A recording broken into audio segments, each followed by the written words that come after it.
Saudara-saudara yang kekasih, ini sudah surat yang kedua yang kutulis kepadamu.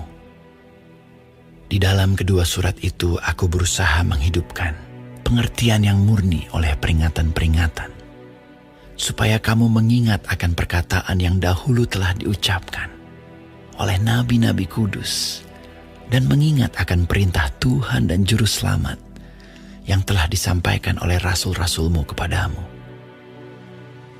Yang terutama harus kamu ketahui ialah bahwa pada hari-hari zaman akhir akan tampil pengejek-pengejek dengan ejekan-ejekannya, yaitu orang-orang yang hidup menuruti hawa nafsunya. Kata mereka, "Di manakah janji tentang kedatangannya itu? Sebab sejak bapa-bapa leluhur kita meninggal, segala sesuatu tetap seperti semula pada waktu dunia diciptakan."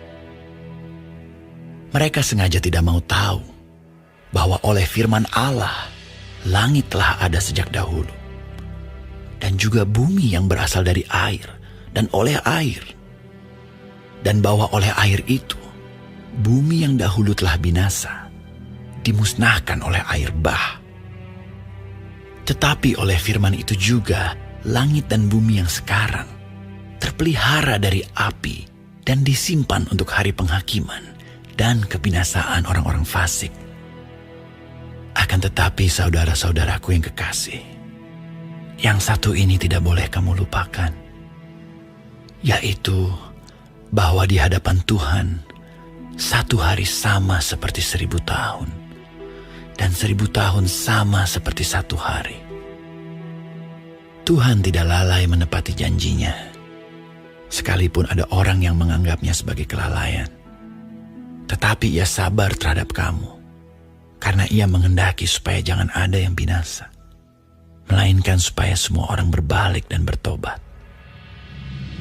Tetapi hari Tuhan akan tiba seperti pencuri. Pada hari itu langit akan lenyap dengan gemuruh yang dahsyat, dan unsur-unsur dunia akan hangus dalam nyala api, dan bumi dan segala yang ada di atasnya akan hilang lenyap.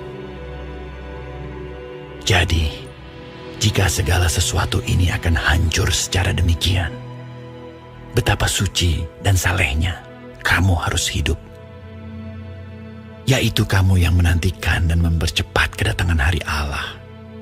Pada hari itu langit akan binasa dalam api, dan unsur-unsur dunia akan hancur karena nyalanya. Tetapi sesuai dengan janjinya, kita menantikan langit yang baru dan bumi yang baru, di mana terdapat kebenaran. Sebab itu saudara-saudaraku yang kekasih, sambil menantikan semuanya ini, kamu harus berusaha supaya kamu kedapatan tak bercacat dan tak bernoda di hadapannya, dalam perdamaian dengan Dia. Anggaplah kesabaran Tuhan kita sebagai kesempatan bagimu untuk beroleh selamat.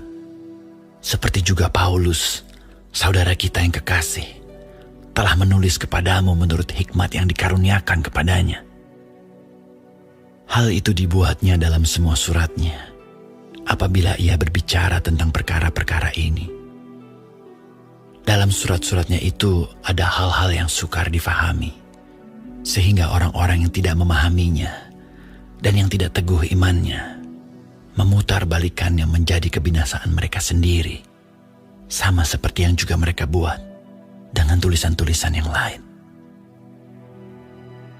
Tetapi kamu, saudara-saudaraku yang kekasih, kamu telah mengetahui hal ini sebelumnya.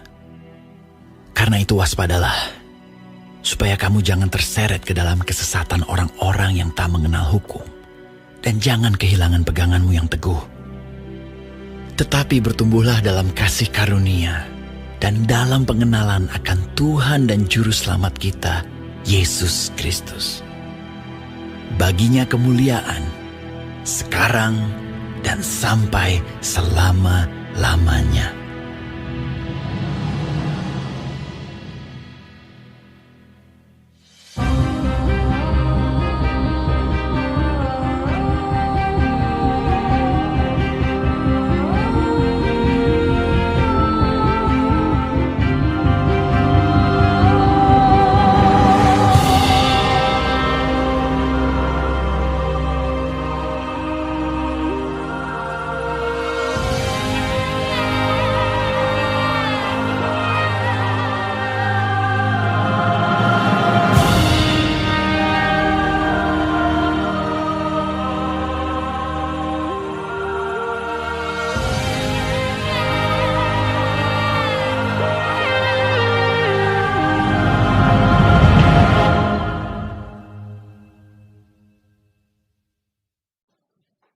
Shalom semua jemaat Tuhan, kembali kita di dalam pendalaman Alkitab Clear Sight.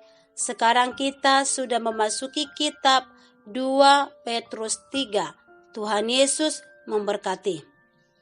Di ayat 10, tetapi hari Tuhan akan tiba seperti pencuri. Pada hari itu, langit akan lenyap dengan gemuruh yang dahsyat, dan unsur-unsur dunia akan hangus dalam nyala api, dan bumi dan segala yang ada di atasnya akan hilang lenyap.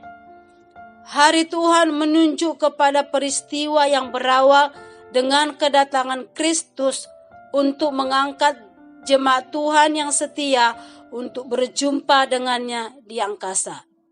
Hari kedatangan Tuhan yang kedua kalinya tidak ada seorang pun yang tahu. Petrus mengingatkan kita untuk tetap setia dan berjaga-jaga dan mengenal tanda-tanda hari kedatangan Tuhan itu akan muncul banyak para pengejek-pengejek.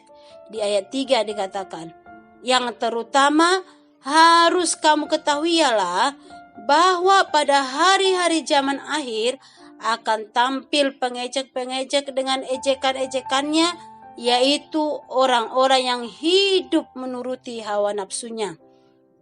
Tuhan tidak lalai menepati janjinya. Penundaan itu bukan karena Tuhan lalai, melainkan karena kasih-Nya yang dalam kepada manusia. Di ayat 9 dikatakan, Tuhan tidak lalai menepati janjinya, sekalipun ada orang yang menganggapnya sebagai kelalaian, tetapi Ia sabar terhadap kamu, karena Ia menghendaki supaya jangan ada yang binasa, melainkan supaya semua orang berbalik dan bertobat. Kedatangan Yesus menandai akhir dunia ini dengan penghancuran dunia ini dan penghukuman kepada orang yang tidak percaya. Namun orang percaya punya pengharapan akan langit dan bumi baru yang penuh kebenaran. Itu dikatakan di dalam ayat 12-13, yaitu kamu yang menantikan dan mempercepat kedatangan hari Tuhan. Pada hari itu langit akan binasa dalam api dan unsur-unsur dunia akan hancur karena nyalanya. Tetapi sesuai dengan janjinya, kita menantikan langit yang baru dan bumi yang baru di mana terdapat kebenaran. Hendaklah kita tidak ragu dalam menantikan hari kedatangan Tuhan itu. Keyakinan itulah yang memacu kita untuk hidup dalam kekudusan dan kesalehan hidup. Pada hari itu Yesus akan datang kembali dan memberi mahkota kepada mereka yang hidup dalam kesalehan dan setia bekerja bagi Dia. Di ayat 17-18 dikatakan, tetapi kamu saudara-saudaraku yang kekasih, kamu telah mengetahui hal ini sebelumnya. Karena itu waspadalah supaya kamu jangan terseret ke dalam kesesatan orang-orang yang tak mengenal hukum, dan jangan kehilangan peganganmu yang teguh, tetapi bertumbuhlah dalam kasih karunia dan dalam pengenalan akan Tuhan dan Juru Selamat kita, Yesus Kristus.